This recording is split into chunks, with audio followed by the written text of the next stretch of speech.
অনেক এই জায়গাটা বড় করি আমরা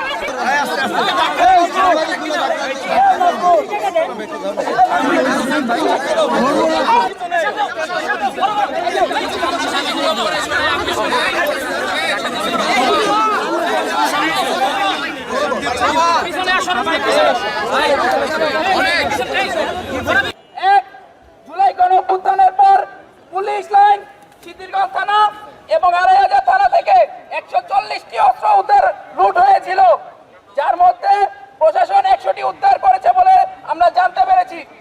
বাকি 40টি উদ্ধার এখনো করতে পারেনি।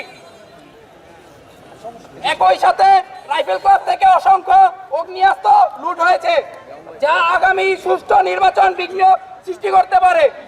এসব অস্ত্র দ্রুত সময়ের মধ্যে উদ্ধার করতে হবে এবং আওয়ামী সন্ত্রাসী ব্যবহৃত অস্ত্রগুলো কাদের কাছে হস্তান্তর করা হয়েছে তাও উদ্ধার করতে হবে। নম্বর দাবি, আওয়ামী লীগ ও ওসমান পরিবার বিভিন্ন দোসররা হোতারা নারায়ণগঞ্জে অবস্থান করছেন তা আমরা জানি।